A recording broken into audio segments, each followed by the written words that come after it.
Hey, this is Sabrina Monarch of Monarch Astrology and Magic of the Spheres podcast. And I'm back on YouTube after a little bit of a hiatus, which was due to moving country. I moved to Greece and it really took a lot to pull off that move. So making videos was one of the things that fell off, though I have been sharing things to my mailing list and to Magic of the Spheres podcast. But I'm going to be talking to you today about Jupiter in Gemini and just introducing the archetype. So there are going to be some changes. Jupiter just entered Gemini on May 25th, and it's going to be there till June 9th, 2024 to 2025. We're going to see some changes in the skies. Saturn and Neptune are both going to leave Pisces and enter Aries while Jupiter is in Gemini. And that's me getting ahead of myself a little bit because what I want to talk about in this video is just Jupiter and Gemini. What is this archetype? Right? So that you can connect with it in this moment of your life, right? And Jupiter is a force that, if you're wanting to connect with Jupiter, it's like you're wanting to have a bigger experience. You're wanting to expand yourself. You're wanting to become more wise, more sagely. You're wanting to travel. You're wanting to experience luck and synchronicity and feel like you're having a direct conversation with the universe, right? That you are developing your beliefs and your faith and whatnot. And when Jupiter is in Gemini, I come at this of two minds. One mind is that my evolutionary astrology practice, which I'm the most rooted in, does not do anything about planetary condition, essential dignity, right? Which is going to be more of a Hellenistic or traditional thing. And so we could just look at Jupiter and Gemini in the abstract or like, what is it, right? Without that value judgment on it. In traditional astrology, Jupiter is has a harder time in the sign of Gemini, and some of that I think I'll weave in and explain. And so you can really look at it either way. What I have noticed when it comes to planetary condition is that when planets have a difficult time in a sign, they have to adapt. Interestingly, too, when a planet Jupiter, one of its home signs is Sagittarius, which is Gemini's opposite sign. So Jupiter is like very far away from home. It's in a foreign land. And I'm really having that experience right now because I expatriated, right? I'm still an American citizen, but I moved myself into a new place where everything's a little bit confusing to get around. Signs are in different languages. Sometimes if I want to make an appointment or something, I can't book online simply like I'm used to because the website's in Greek and I need to call and ask if there's someone I can speak to in English. And I'm going on these little scavenger hunts or like goose chases every day to figure out random things that used to be really easy for me. And I'm having a great time. I'm not having a bad time, but it is educational for me and trying to understand Jupiter being in a strange land. Natally, I have Jupiter in Virgo, and Jupiter also traditionally rules Pisces, which is the opposite sign of Virgo. So natally, I also have a Jupiter that is really far away from home. Anyway, to talk about Jupiter and Gemini, I'm going to give you a little bit of an overview of the archetype. I'm going to break down Jupiter, break down Gemini, and then share a few more thoughts amidst all of that. So we're going to be chatting for a bit. I don't think I mentioned at the beginning to subscribe to my channel, hit the notification bell so that you know when new videos come out, and do leave a comment. Introduce yourself if you're new here, or just share something that resonated with you, or say hi if you are returning. And of course, like the video, if I didn't already say that. So one of the first things I thought about for Jupiter and Gemini is this possibility that our reality, like our direct lived experience, which is Jupiter, is going to mutate and bend. It's kind of Gemini is very acrobatic and relates to mutation, where, mutation is when under a new stimulus, you change or you split. Gemini, you can't really pin it down. So we have our normal everyday life, right? Normal everyday life. But that phenomenon when you learn a new word or a new concept and suddenly you see it at play everywhere. And there's the question of Was it always there and you just didn't have the eyes to see it, ears to hear it, etc.? Or did reality bend a little bit and is kind of winking at you because you just got in the know? And so reality's like, cool, we can send you this now, right? When you're doing a research project, how the world kind of lights up to support your research. How when you are a writer, when you are trying to be mused and inspired, your environment might start to kind of sparkle and reveal more of itself to you. And so if we were to take this in a really rational, logical way, which frankly annoys me deeply when people try to explain away the magic, people will say, it's just that your perception changed and you're noticing things that were always there. But is that really the case? I have an experience that's much different in the sense that, um, but it's a mystery, right? Our sensory apparatus, we're taking in so much information all the time, and our brains, our consciousness naturally sorts it depending on the structure of our consciousness. And so when we change the structure of our consciousness, of course, we're going to be able to notice more things, right? Or notice things according to how we changed our consciousness. But is it so ridiculous? Is it so outlandish to think that maybe the universe participates with us and is in conversation with us and is sentient with us, right? If you're someone that prays for signs, right? Or you pray to be sent messages in your dreams, are you not participating with something that's alive, right? So Jupiter in Gemini is about expanding, shifting, learning about how we can have a conversation, Gemini, with the force of sentient intelligence in the universe, Jupiter. Another thing I was thinking about, I'm so glad I'm going off my notes. Sometimes I like to just read what I've written you, but sometimes you give me the feedback you like when I just come alive and I'm talking off the cuff and whatever. So here we are. But one thing I also thought about was how in films, like in very curated, structured narratives, right, that are produced and enjoyed very intentionally, information that gets dropped is usually relevant. It's usually a piece of foreshadowing and it gets picked up later. This is really fun. I love, I have a cool experience watching films or watching TV and whatnot, just in terms of reading all the symbols and seeing the archetypes, but also noticing the things that get dropped and wondering, when is that going to come back? When are they going to address that plot point? Because that's just the structure. That's like how it works. And I like to think that life is the same, except we don't always know, in a film, it's a convenient, like 2-hour experience that you're getting the whole cycle of something. But in reality, like in time with astrology, there's many interlocking cycles. There's the 28-day lunar cycle, which you can track, the plot point of the new moon developing over the 28 days. But there's also 12-year cycles and 28-year cycles and around 200-year cycles and 500, 600-year cycles. And so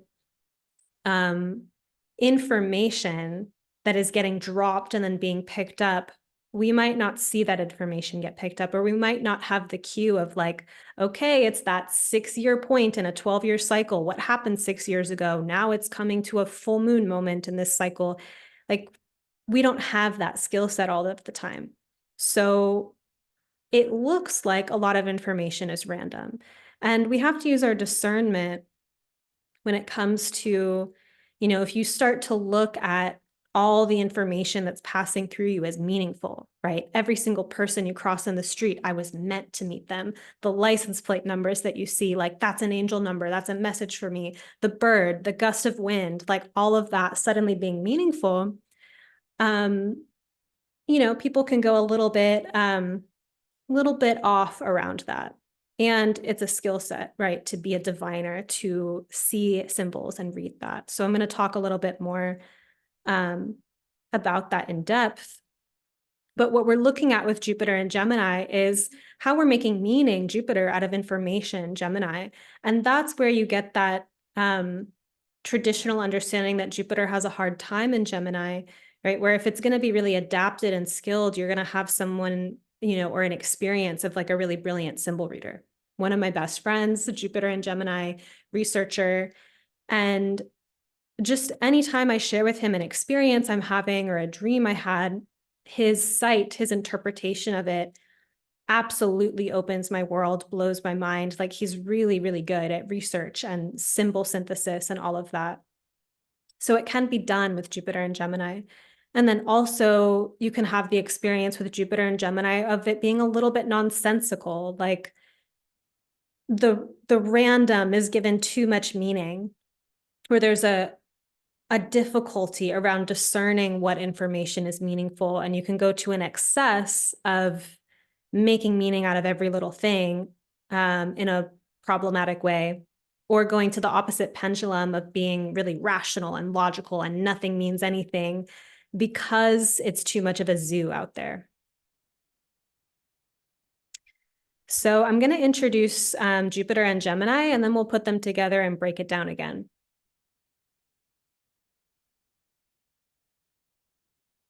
Jupiter. I'm going to go back to my notes, you guys. Jupiter is seen by the ancients as a benefic planet, specifically the greater benefic among Jupiter and Venus. So greater benefic as in Venus is a benefic of like pleasure and beauty and, going on a walk and it's a sublime sunset and you pass and smell the roses, or you're having like a nice dinner or something like that. And Jupiter is going to be like maybe big, life-changing, beneficial experiences, something that has a really broad scope. Jupiter is, of course, known to be very big and expansive. Jupiter is connected to good fortune, luck, and opportunity. And you can think about how opportunity affords us an expanded or larger life, right? So you want to be really expansive in itself of how you think about what opportunity is, right? How education or a direct experience might expand our sense of the world, how receiving invitations open doors to new experiences or social circles, and how a direct spiritual experience expands our connection to God, and so on, right? Like if you get an invitation, the doors it opens. If you have an education, the site that it opens. If you're connected with people who are connected to resources and opportunities, right? These are all things that are going to grow your life. Jupiter is connected to truth as well as philosophies or worldviews, aka interpretations of the truth that are very, very specific, very cultural. Philosophies and worldviews can be cultural, governmental, right? Like what's the right way to be a people? Could be familial. What's the good way to be a family? Social, scientific, legal, religious, mystical, right? Worldviews permeate a lot of different sectors of life, whether we're talking about the magic and the cosmic and, what is truth in the most like philosophical, spiritual sense, as well as cultural customs and laws. These are broader ways of seeing the world and explaining the principles by which that world works. Jupiter is also connected to learning and the paths of learning. So that can be like through educational settings, direct life experience, and also your direct life experience with source, with prayer, with God directly. And the set of beliefs and principles we work with inform what kind of social and mystical experiences that we can have. And our systems of belief often have a way of reinforcing themselves. So opinions and righteousness can run strong with Jupiter, right? And so this is where some people really do like to think that there's like an objective reality, and that's all there is, or something like that. But I think there's actually quite a multiplicity, which sets us up good for Jupiter and Gemini, where there can be like the ultimate source truth. And then there's all these different like timelines or fractals or parts of source that are out here. And if you believe that animals are not that intelligent or aren't as intelligent as humans, you won't be available to communicate with them. If you have a more expansive idea about animal consciousness and, how multidimensional cats are and how psychic they are, for example, you might have a different experience because you're open to it, right? And so there is a way with Jupiter where truth and reality might kind of force its way into our life at a crisis point. Like, just because you believe something won't make it true, like bigger truth will come in anyway and reveal itself.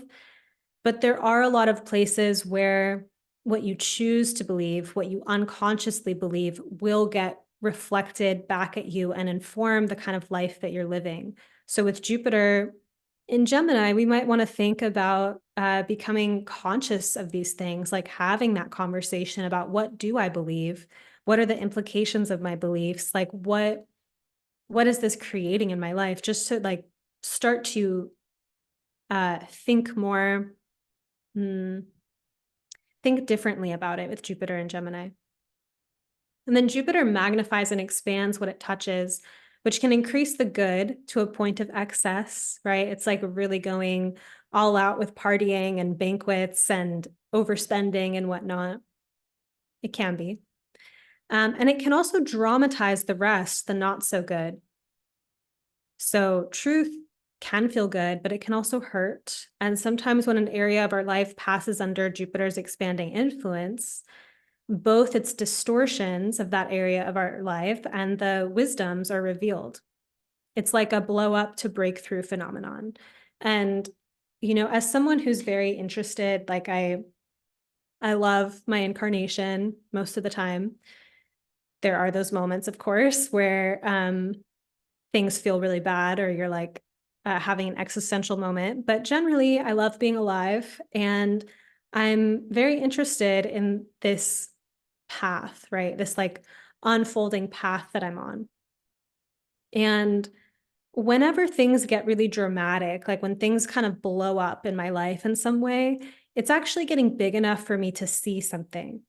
So it has been important for me to refine those things and not need the big blowout dramas, toxic, whatever, to be able to see the wisdom. But this is just how learning happens in some sense. When we are ignorant of something and then Jupiter comes in, it's going to make it bigger. And if we're not really on the course for us, and then Jupiter comes in and expands us, the distortions get louder too. So just to be aware of that, like just because Jupiter's fun and lucky and great and all of that, it's not always a fun time when Jupiter comes to visit us. That being said, Jupiter is a force that lightens our burdens and reduces obstacles. So for example, if you're gifted money, you are freed of some burden to earn that money through labor yourself. If a friend gives you catalyzing advice, you are unburdened from having to loop in your own blind spot longer because the friend said something that helped you see the thing sooner. While Jupiter does have its confronting side, right? It blows things up. It shows us the truth, and that can be quite uncomfortable. Jupiter exalts traditionally in the sign of Cancer, which I think highlights its nurturing, life-giving side and the way that knowledge and wisdom can nourish us and help us grow. So that's an intro to Jupiter. Now let's do Gemini. Gemini is a mutable air sign and one of the two signs ruled by Mercury alongside Virgo. Gemini is esoterically connected to the magician archetype. It's connected to communication and language in the sense that spells are being cast all of the time with our thoughts and words, whether we're doing that on purpose or carelessly. There's a general cleverness to this sign that is often found in individuals under it. Gemini possesses an ability to quickly mutate in response to a stimuli, to be quick-witted and able to roll with changes. Gilmore Girls, the banter between the two main characters, I'm forgetting their names, is a good example of Gemini energy. Gemini is also concerned with collecting and connecting information. It has a pollinator energy and is very social, right? And there can be like Gemini is often said to be like horizontal as opposed to vertical. And it's not always the case that Gemini people, for example, are superficial. In fact, like Geminis are lighthearted enough to often go to very deep places and to do so with such a levity that they can say things that are almost like triggering to other people, but they're just naming something that they're observing. And it's not so charged because Gemini can just look at the information. Its ruler, Mercury, is the planet that could go into the underworld freely, can travel between worlds freely, and not get stuck in the underworld, be able to travel back and forth. So Gemini has that ability to just kind of lightly deal with information without getting so bogged down inside of it. You'll see Gemini influence people not just be writers, journalists, skilled communicators, rappers, etc., but also people technically proficient in fields like data science, computer science, or just about any skill set that is a language that one can become fluent in. So Gemini is most often critiqued for its two-faced quality, the duplicitous side, the deceit. It's the chameleon that can present as different people in different environments and social settings. And this is actually quite different than Jupiter's inherent nature in the sign it rules, Sagittarius, who's more concerned often with capital T truth and is willing to die on the hill of that truth. Right? Gemini, I feel like, would sooner say what is most effective in the moment to dodge being pinned down than die on the hill of like, this is what I believe. Gemini would sooner poke apart an argument and ask annoying, but why questions at church to the priest who's encouraging the people to just have faith and to just believe. So Gemini is how we speak differently to different people, instead of having one solid identity that we bring everywhere we go. Before assuming it's just Geminis who do this, we have to look at the part of us that compartmentalizes these different parts of our identities and shares some parts of us in one place and other parts of us in other places. When is this socially reasonable, right? Like you behave differently in a formal like legal setting or something than you behave when you're just like with your friends. But, it can show up in terms of, do you have some friends that you just are totally yourself around and other friends that you only show a part of you? And what would happen if you moved through the world more singular in self? And Gemini has a hard time grappling with that because there's this sense of being split of I am this person here, but I'm this different person over here. I am this person with this person and a different person with this other person. And so there's a question of, well, but who are you? And, when is it socially reasonable to be that way? When is it a crisis of identity and truth? Before we assume it's only a Gemini problem, you can also imagine the person who's staunchly themselves everywhere, obtusely, and how rather than slipping in and out of various settings with ease, with lack of friction, if need be, they're getting in arguments or having some kind of drama everywhere because they don't speak the same language, if you will, as their peers, and they refuse to. So, by the way, like prejudice or hate about the signs is really important to get over. If you want to be a good astrologer, if you want to deepen your psychic sight, if you want to deepen your astrological sight, you need to work through your issues with the signs. And Gemini happens to be one that gets the most flack. And if that's all you can see about Gemini, you are sorely missing out because Gemini is such a magician, right? If you want to be able to talk to someone who just like can match you, like you're throwing the ball and they throw the ball back and you throw them a curveball and they can reach it and like throw you a curveball and you can be in this like really scintillating dynamic conversation, you want Gemini energy. You want someone that can adapt and bend like that. And so at the excess of adapting and bending, you do have these questions of like, well, where's the boundary or where's the line? And Gemini is such a trickster that it has a hard time maybe being really firm with those lines. Gemini's ability to consider multiple, really infinite perspectives is its gift and also much of the source of what maddens some people about this sign, whether in themselves or others. It's confronting for people who are in rigid positions themselves to confront the unwieldy, unpinnable energy of Gemini. So I think that should be enough for now, introducing Jupiter by itself and Gemini by itself, and let's go back to integrating them.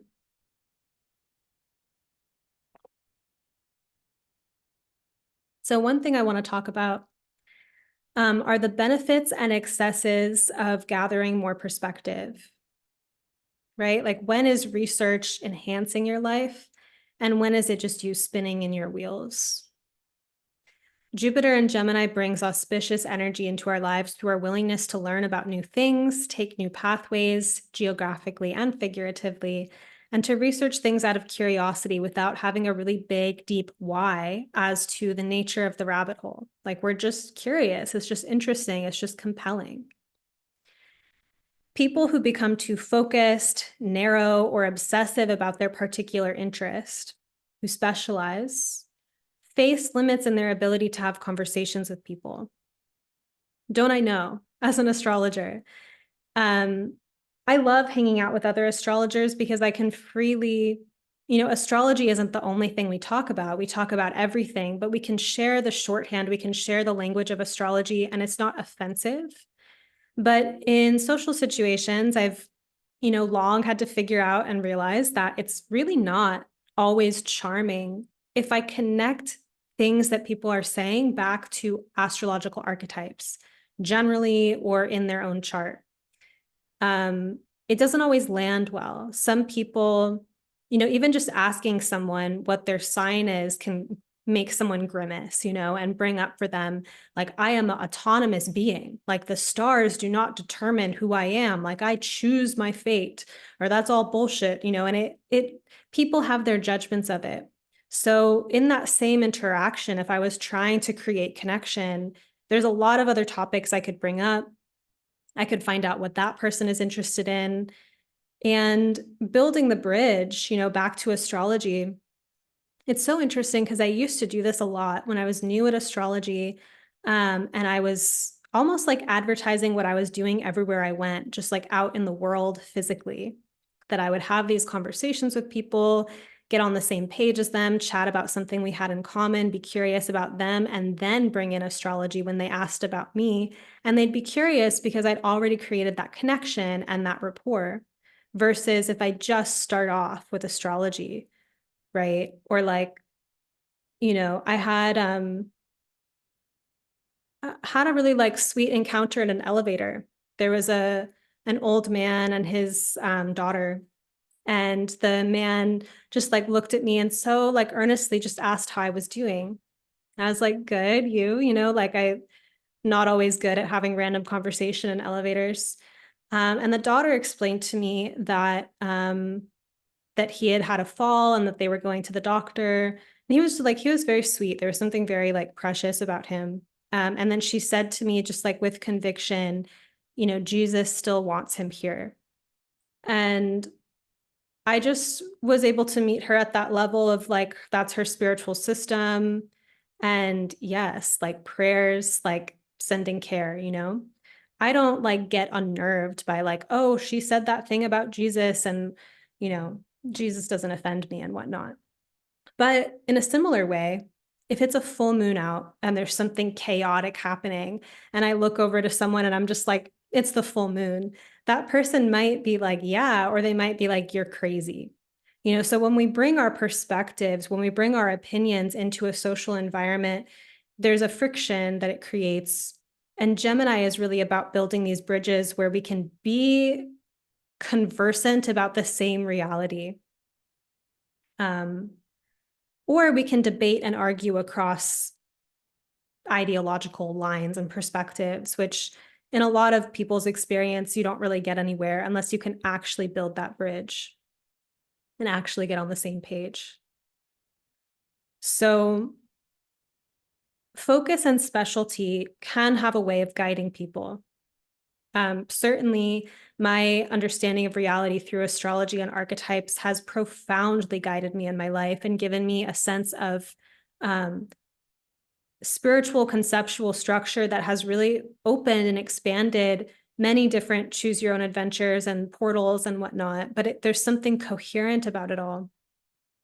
And so having a particular passion or something that we're really interested in is helpful. But Jupiter and Gemini could confront us with seeing where research and collecting more information continues to be expansive and meaningful in some way, or if we're avoiding life and staying at a more superficial level by constantly flitting from one thing to the next or taking in a lot of information. We could be pressed to consider if the data streams and media streams that we're plugged into are facilitating any real purpose or serving us in our lives. So another thing I wanted to say about that, if I can remember, what was it? Oh, well, I'll share it when it comes back. So another thing is the possibility of getting carried away with symbolism and signs, and really also that opening up.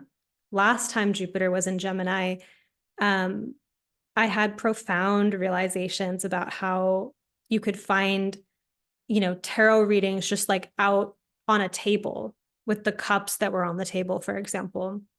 And I hadn't really thought of like, you can find signs and symbols everywhere to the extent that I saw when Jupiter was in Gemini last time. And I also got into trouble about it. If you know some things about my story, you probably know what I'm talking about. But there's going to be an expansion of that symbolic layer of reality, right? Gemini relating to symbols and communication. And then Jupiter, is more about like the meaning or the spiritual, the kind of shamanic, right? So Jupiter in Gemini is very much about reading the symbols and signs. And so I want to talk about the dynamic of where this gets like a little cuckoo, and then also where people go to the opposite side of the pendulum and they're like, nothing means anything because of that. So Jupiter is about meaning and God speaking directly to us. Some people don't engage this conversation with God directly, or deities if it's more of a pagan kind of thing, due to a belief that they must have an intermediary, like a priest, a psychic, a channel, a teacher, etc. It's actually very mercurial to have intermediaries. And while we do consult guides to get in contact with something beyond, right, to expand, right, I consider myself often in the student role. I have teachers and I'm also always teaching. So there is like a really flourishing conversation when we consult people that are stationed in a place of expertise and we have rapport and connection to them. And also, communication with spirit can be accessed by anyone. I think part of working with teachers is to be attuned to something that they are in connection with, that they're actually teaching and guiding. And so Jupiter being all about direct connection, we'll want to think about that. But when it comes to signs, when people are new at looking at signs and symbols as meaningful, so again, Gemini considered with the symbolic and connecting information, some difficulties can arise. One is that people can't find the symbols at all, right? They don't know where to look, or it's like they're praying for a sign and the sign is there, but they can't see it. They don't know how to read how the sign is showing up. And then another is that people lack initiation and discernment in reading symbols, which creates something where like every license plate number is an angel number.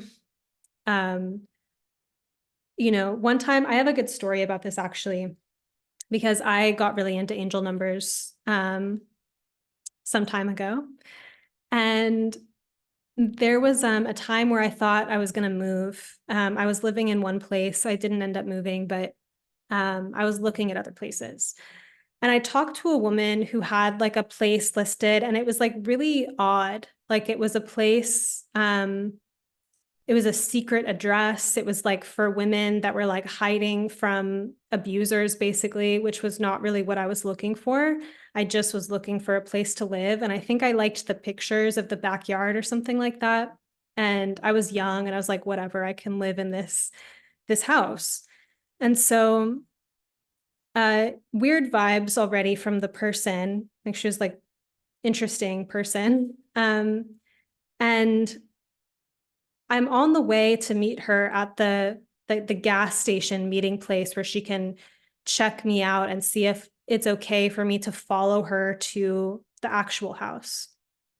And on the way to the gas station to go meet her, every single license plate I was behind was like 222, 333, 444. And I was like, am I meant to live in this weird house? Like maybe this is the thing. And when I met with her, I really felt like a true no. Like, I don't want to be roommates with this person. I don't want to live in a secret location house. And where she was standing, like the sun was like behind her in this way where I kind of had to like squint and like do this whole thing. And I like confessed to her, um, you know, I wasn't sure about this, but on the way here, there were all these magical license plates. So I thought maybe it was meant to be. And even, she said back something about how like the signs aren't always what you think, or it was just like a silly, like random experience. And trust me, I've had a number of those. And over the years, I've gotten better at symbol reading and discernment, right? And how you don't just abandon your body somatic, like intuitive knowledge because you have this idea that you're supposed to go somewhere. But if you are like a devoted follower of like dreams and insights, sometimes you do kind of whimsically follow like a little scavenger hunt kind of energy because you got a dream or an intuition or a message told you to go somewhere and you're just kind of exploring and seeing how it goes. But it's not always true. Sometimes it's just a random detour, and that's okay. Like, we might need space for that to simply learn. But anyways, it's like when you get into this place, if people lack initiation and discernment, every gust of wind, overheard conversation on a walk, recommended book, like all these little data points suddenly mean everything, and can build to corroborate wacky, if not at times literally psychotic narratives. Sometimes this is so far off for people and they realize that they just shut the door to magic and meaning for that time that they got carried away. Like they don't read omens and signs anymore because they went off the deep end. And it's not that things are meaningless or that everything is hyper meaningful. This is a pendulum, right? Meaninglessness to hyper meaningful. The question is how we interpret the meaning from the symbols we're collecting and then discerning what is more or less random versus the messages that are really for us. So the question here is wisdom and skill with reading symbols or divining well. And I don't really know of any shortcuts to that.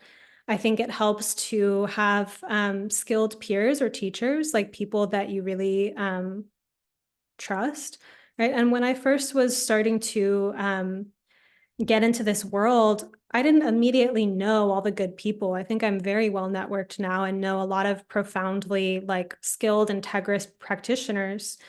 I went through a period of time where I was getting like psychic readings and working with healers all of the time. I was like trading astrology readings, and I could discern from what people were telling me, like what was true and what was off. And it didn't make me throw out the whole thing entirely. I wasn't anti-psychic. I definitely had like a psychic on the street of New Orleans, like tell me some things that were really accurate. I was seeing these blue lights, which are icy little sparks of light that validate resonance. So she was saying things, and at the end of what she was saying that actually hit and was meaningful, she told me that I had some kind of energy that she could clear for me for like a certain cost. And I was just like, no, like she called it a curse too. And that to me felt manipulative. But it didn't mean that the experience was something that I entirely overwrote. It's like she said some things that resonated and some things that didn't, right? So like when you're learning how to read symbols, it's like you have to have a certain levity or lightness about what what ideas you're entertaining. Another part, of just getting better at reading symbols and divining well, it's a longer conversation with ourselves and with source. There's also something I think quite profound that basically psychology, human psychology, and our spirituality are inextricably linked. We are always having interlocking psychological and spiritual experiences. So if you're struggling psychologically with paranoia, your spiritual experiences may be a lot about cursing and hexing and protection magic, right? Like you're in a psychological frequency and you're playing it out spiritually. If you are playing out some damsel or like not really taking responsibility for yourself pattern psychologically, you're going to look a lot to parental gods that are going to take care of everything for you, you know? So like seeing how we have these psychological blind spots that we project onto spiritual experiences and meanings. And the more, for me, I've realized that the more I keep unraveling my own psychological stuff and I keep pursuing the thread of deeper truth within me, it heightens my ability to be, to have better sight, right? To not be co-opted by my own blind spots, which inevitably everyone has, but you can become sharper and sharper about your own. So again, this pendulum part with Jupiter and Gemini, when magic has been dormant, when things have been meaningless, if that's one side of the pendulum, when magic appears again, the pendulum can swing to inflation. It's like a high fever that's being run of like everything's magical and there's like a little bit of a psychotic twinge to it.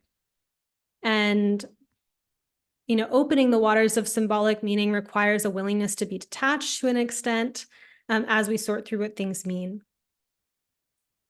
Extreme and absolute conviction and certainty can be part of psychotic process, which is sometimes only seen as in I didn't write this well here in my notes, but basically I was saying like in culture, sometimes there are collective psychotic processes where like a really insane idea is seen as normal by masses of people at a given time in history, such as when like a projection upon a race of people is being used politically and a group of people is just going along with it. So psychosis is not just something that individuals go through, groups can do it too. Why am I talking about this with Jupiter and Gemini? It's like there's an issue with interpreting meaning.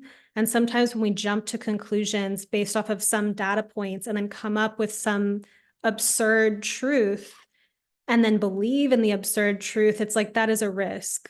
That's always a risk, whether or not Jupiter is in Gemini, but I wanted to talk about it as something to be mindful of. And again, I think there's something too where it's like, I talk to diviners and practitioners, and a lot of people that have really deep skill in the spiritual realm have gone through some initiations, like have gone through moments where they worked through some kind of mental health thing and found like clarity. And so I think that's also a part of where, when it comes to speaking to God directly or being a diviner, sometimes people who are operating in a more like logical reality will go to experts for that. You know, they will hire someone to do that symbol reading for them. Or